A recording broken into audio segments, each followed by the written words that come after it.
Makanya saya yang heran ya, kalau ada orang alim bikin gerakan terlalu tenanan itu keliru. Wis biasa mawon.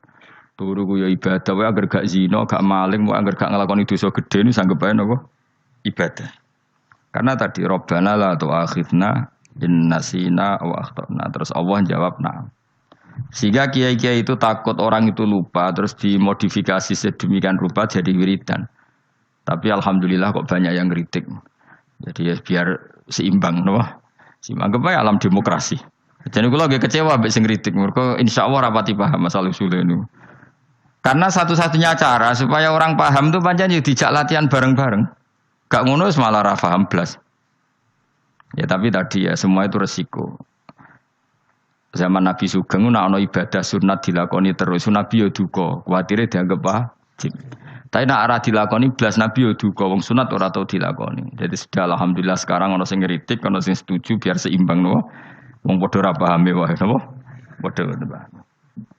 Padahal makna ayat itu luar biasa. Rabbana la tu'akhizna in nasina wa akhtana. Terus kedua, Rabbana wala tahmil alaina isran kama hamaltahu alal ladzina min qablina. Ya Allah, jangan beri beban kami sebagaimana Engkau memberi beban kepada orang sebelum kami.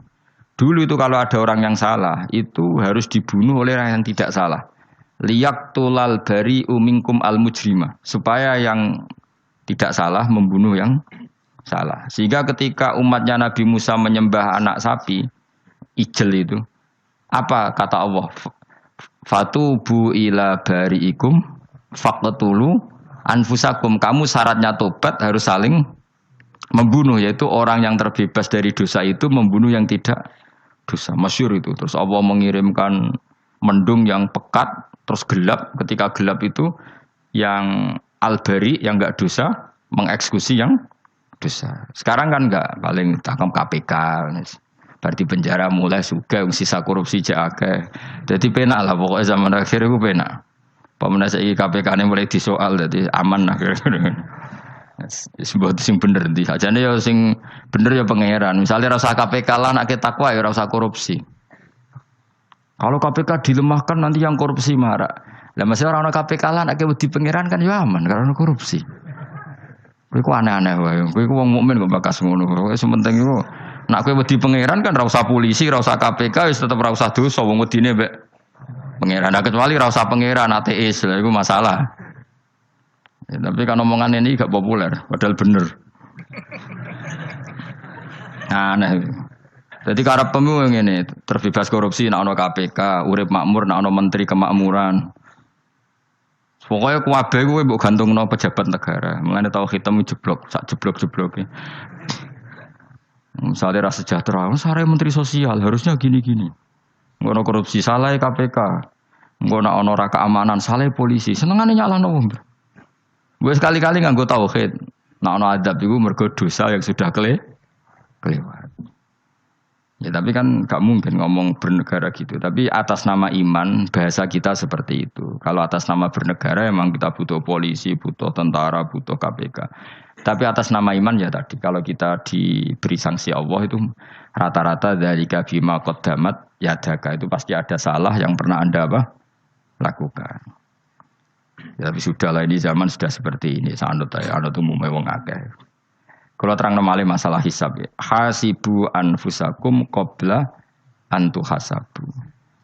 Kamu menghisaplah diri kamu sebelum kamu dihisab. Misalnya saya sebagai ulama, tentu hisab terberat saya itu kitmanul ilmi, menyembunyikan apa?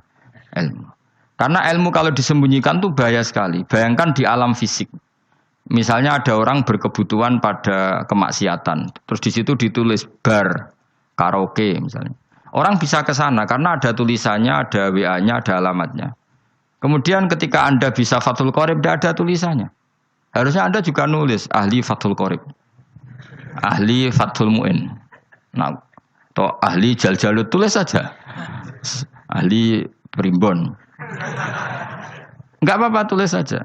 Penerus Ronggo Warsito, tulis saja. Zaman gendeng, arah melok gendeng, rakeduman, tulis saja. Tapi barokahnya tulisan itu kan orang bisa tahu. Makanya kenapa banyak orang sufi yang sudah menyembunyikan diri, wanake nakal-nakal. Karena dia disalahkan Allah, karena menyembunyikan ilmu. Saya itu orang yang senang tertutup kecuali masalah ilmu. Saya mau mengajar terbuka seperti ini. Karena tadi awal dari dikenalinya kemakrufan adalah dimaklumatkan. Awal dari dikenalinya keburukan juga karena dimaklumatkan. Betapa celakanya kalau kemungkaran dimaklumatkan sementara kebenaran tidak dimaklumatkan. Makanya Mbah Mun itu sampai berfatwa, Mbah Mun guru saya itu. Nah ono masjid, ono menawarane Mbah Mun duka. Masjid kok ono menarane, wajib ono. Dulu saya iskal, kenapa menara jadi wajib? Tapi setelah saya tambah angan-angan, secara fikih jelas tidak wajib. Tapi coba bayangkan, misalnya ada bar lampunya tinggi, orang dari jauh tahu itu bar, sehingga kalau mau maksiat misalnya ingin ke sana. Sekarang misalnya masjid gak ono menarane, ada orang ingin sholat, ono masjid tahu orang. Tapi baru kayak ada menaranya kan, tahu. Intinya semua kebaikan itu harus dimanarohkan. Makanya manaroh itu dari kata nur. Dimenarakan. Dari kata nur. Dari kata dicahayakan. Dimaklumatkan. Sehingga mulai dulu lama itu meskipun humul itu menyembunyikan diri. Tapi kalau masalah ilmu mereka membuka diri. Loh, coba kalau misalnya ngaji seperti saya ini. Saya tidak terang-terangan jadi orang alim. Sebetulnya nggak baik. Kalau kamu ujub, sombong. Aku orang alim itu tidak baik. Tapi kalau kita kan tidak karena ujub tadi harus memaklumatkan. Coba berapa bapak-bapak yang tertolong nyari bidan ketika istrinya hamil gara-gara tulisan karena yang nolong itu bidan, ya kan dokter gigi atau kalau nggak dokter ya ahli gigi. Ahli gigi itu yang dipasang tanpa medis itu. Tidak kamu menjadi tahu karena apa coba tulisan. Tapi kenapa kebaikan tidak seperti itu? Harusnya sampean ya tulis saja. Misalnya sampean enggak alim saja, maklar orang alim. Siap menyalurkan ke tempat-tempat orang alim. Coba TKI tenaga kerja itu. Mereka tahu Korea, Hongkong karena penyalur tenaga kerja. Tulis saja rumah kamu penyalur ke orang alim. Nanti antar kebeduan. Kalau ada orang tanya, maksudnya gimana? Kalau butuh orang alim tak antarkan. Oh ya sudah.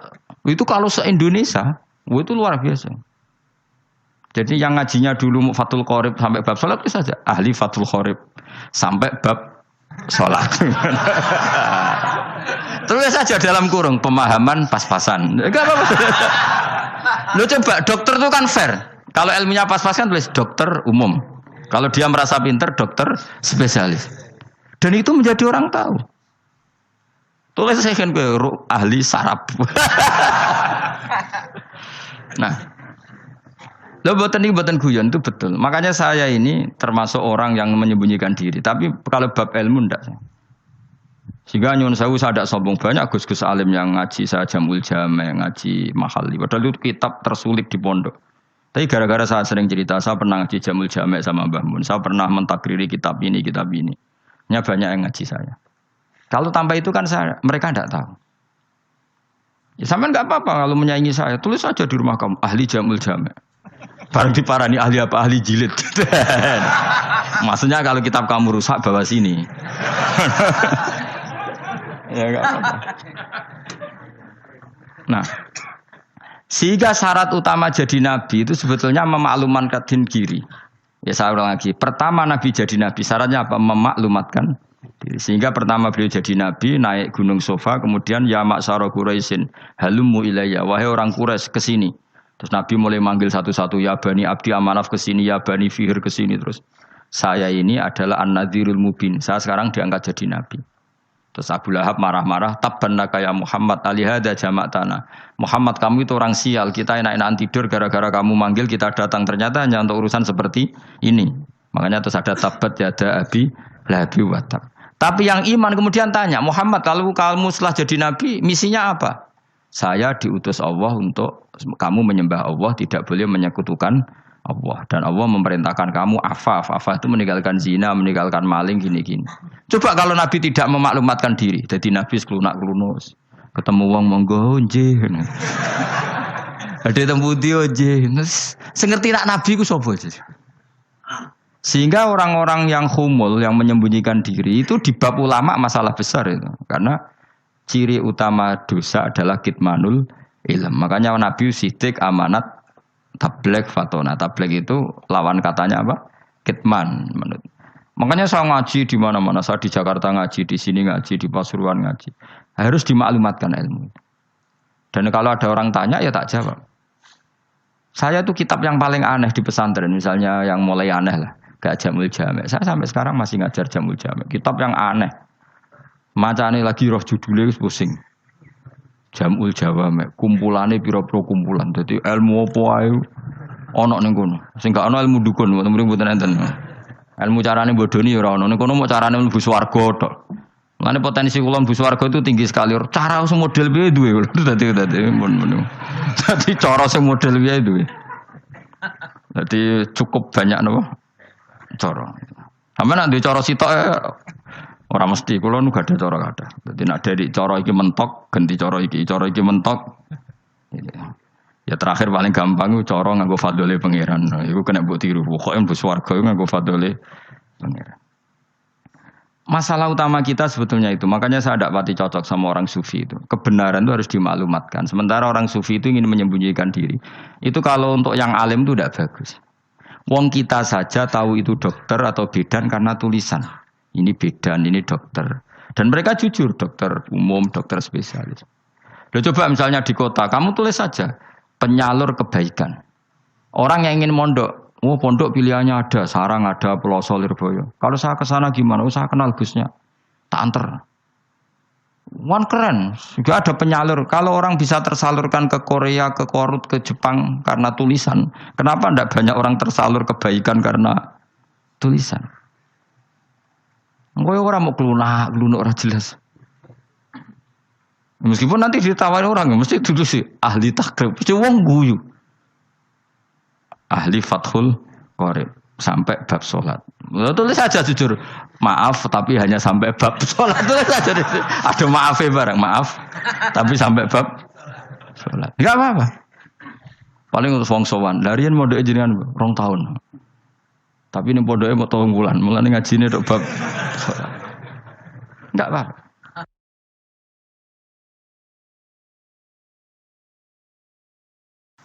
Tak terangno dhamire Quran. Saya itu punya sinau tafsir